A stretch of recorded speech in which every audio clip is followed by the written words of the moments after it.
Dear students, good morning. ഇന്ന് നമ്മൾ പഠിക്കാൻ പോകുന്നത് ഡാറ്റ സ്ട്രക്ചറിലെ ഡിഫറെൻറ്റ് ടൈപ്സ് ഓഫ് ഡാറ്റ ടൈപ്സുകളാണ്. ഡാറ്റ ടൈപ്പ് എന്താണെന്ന് പഠിച്ചു. ഡാറ്റ സ്ട്രക്ചർ എന്താണെന്ന് നമ്മൾ പഠിച്ചു. അതിൽ ഡിഫറെൻറ്റ് ടൈപ്സ് ഓഫ് ഡാറ്റ സ്ട്രക്ചറാണ് നമുക്കിനി പഠിക്കാനുള്ളത്. Classification of data structure, categories of data structure. മെയിനായിട്ട് രണ്ട് തരത്തിലാണ് ഡാറ്റ സ്ട്രക്ചറുള്ളത്. ഒന്ന് സിമ്പിൾ ഡാറ്റ സ്ട്രക്ചറും ഒന്ന് കോമ്പൗണ്ട് ഡാറ്റ സ്ട്രക്ചറും. പലതരത്തിൽ ഡാറ്റ സ്ട്രക്ചർ ക്ലാസിഫൈ ചെയ്യാം. നമുക്ക് പഠിക്കാനുള്ള രീതിയിൽ കോമൺ ആയിട്ടുള്ളത് രണ്ട് തരത്തിലുള്ള ക്ലാസിഫിക്കേഷനാണ്: സിമ്പിൾ ഡാറ്റ സ്ട്രക്ചറും കോമ്പൗണ്ട് ഡാറ്റ സ്ട്രക്ചറും. അതിൽ എന്താണ് സിമ്പിൾ ഡാറ്റ സ്ട്രക്ചർ എന്ന് നോക്കാം. പ്രിമിറ്റീവ് ഡാറ്റ ടൈപ്സ് യൂസ് ചെയ്തുകൊണ്ട് ചെയ്യുന്ന ഡാറ്റ സ്ട്രക്ചറാണ് സിമ്പിൾ ഡാറ്റ സ്ട്രക്ചർ. അതായത് പ്രിമിറ്റീവ് ഡാറ്റ ടൈപ്സ് എന്ന് പറയുന്നത് ഇൻറ്റ്, ഫ്ലോട്ട്, ഡബിള്, അങ്ങനെ തുടങ്ങിയിട്ടുള്ള ഡാറ്റ ടൈപ്സുകൾ നമ്മൾ പഠിച്ചിട്ടുള്ളതാണ് പ്രിമിറ്റീവ് ഡാറ്റ ടൈപ്സ്. പല ടൈപ്പിൽ ഡാറ്റ ടൈപ്സ് ഉണ്ടെന്ന് പറഞ്ഞു. അതിലെ പ്രിമിറ്റീവ് ഡാറ്റ ടൈപ്പ് ഞാൻ നിങ്ങളോട് കഴിഞ്ഞ വീഡിയോയിൽ പറഞ്ഞിട്ടുണ്ട്. പ്രിമിറ്റീവ്, അബ്സ്ട്രാക്റ്റ്, കോമ്പോസിറ്റ്, അങ്ങനെ പല ഡാറ്റ ടൈപ്സ്. അതിൽ പ്രിമിറ്റീവ് ഡാറ്റ ടൈപ്സ് യൂസ് ചെയ്തുകൊണ്ട് ഡെവലപ്പ് ചെയ്യുന്ന ഡാറ്റ സ്ട്രക്ചേഴ്സാണ് സിമ്പിൾ ഡാറ്റ സ്ട്രക്ചേഴ്സ്. അപ്പോൾ അത് പ്രിമിറ്റീവ് ഡാറ്റ ടൈപ്സ് എന്താണെന്ന് അറിയാൻ വേണ്ടിയാണ് ബ്രാക്കറ്റിൽ എഴുതിയിട്ടുള്ള ഇൻറ്റ്, ഫ്ലോട്ട്, ഡബിൾ ആൻഡ് ക്യാരക്ടർ എന്ന് പറയുന്ന ആ നാലെണ്ണം. പിന്നെ സിമ്പിൾ ഡാറ്റ സ്ട്രക്ചറിന് ഏറ്റവും നല്ലൊരു എക്സാമ്പിളാണ് അറേ. നമുക്ക് സെക്കൻഡ് മോഡ്യൂളിൽ മുഴുവനായിട്ടും പഠിക്കാനുള്ള അറേസാണ്. ഏറ്റവും നല്ലൊരു എക്സാമ്പിളാണ് array.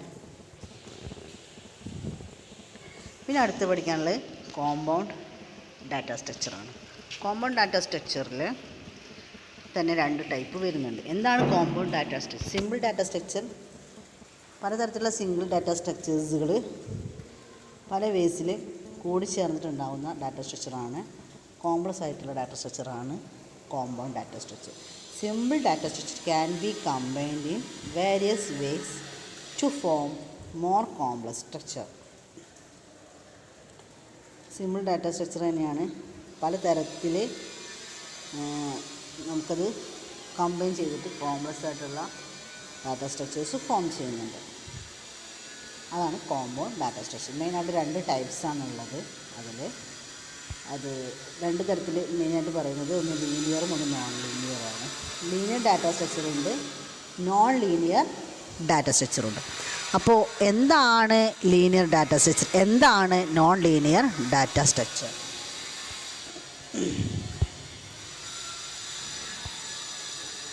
Linear data structure it is a single level data structure. അതായത് അതിലൊരു ബേസിക് ലെവൽ മാത്രമേ ഉണ്ടായിരിക്കുള്ളൂ. അതിൻ്റെ മുകളിലേക്ക് ഹയറായിട്ട് വീണ്ടും ഹയറാർക്കൽ മോഡലുള്ളൊരു ഡാറ്റ സ്ട്രക്ചർ ആയിരിക്കില്ല. ഒറ്റ ലെവൽ മാത്രമേ ഉണ്ടായിരിക്കുള്ളൂ. അതൊരു സീക്വൻസ് ആയിട്ട് മാത്രം ഫോം ചെയ്യുക. ഒരിക്കലും സ്റ്റെപ്പ് മുകളിലേക്ക് നമുക്കറിയാം. സീക്വൻസ് പറയുമ്പോൾ ഒരൊറ്റ ലെവലാണ്. അസം ഹയറാർക്കി എന്ന് പറയുമ്പോഴാണ് മൾട്ടിപ്പിൾ ലെവൽ എന്ന് പറയുന്നത്. അപ്പോൾ സിംഗിൾ ലെവൽ ഓഫ് ഡാറ്റ സ്ട്രക്ചറാണ് ലീനിയർ ഡാറ്റ സ്ട്രക്ചർ. അതിന് എക്സാമ്പിൾ പറയുന്നത് സ്റ്റാക്ക്, ക്യൂ. നിങ്ങൾ പഠിച്ചിട്ടുണ്ടാവും സി പ്രോഗ്രാമിലൊക്കെ. സ്റ്റാക്ക്, ക്യൂ ഒക്കെ, അല്ലെങ്കിൽ ലിങ്ക്ഡ് ലിസ്റ്റ്, ഇതൊക്കെ എഴുതുമ്പോൾ എന്താവും സീക്വൻസ് ആയിട്ട് എഴുതുക. ഇതെല്ലാം തന്നെ ലീനിയർ ഡാറ്റ സ്ട്രക്ചറാണ്. ഇനി അടുത്ത് പഠിക്കാനുള്ള നോൺ ലീനിയർ ഡാറ്റ സ്ട്രക്ചറാണ്. നോൺ ലീനിയർ സ്ട്രക്ചർ എന്ന് പറയുമ്പോൾ മൾട്ടി ലെവൽ ഡാറ്റ സ്ട്രക്ചറാണ്. അതായത് ഹൈറാർക്കൽ ലെവൽ അതിൻ്റെ അങ്ങനെ ഹൈറാർക്കൽ ലെവലിൽ പോകുന്ന ഡാറ്റ സ്ട്രക്ചർ നോൺ ലീനിയർ.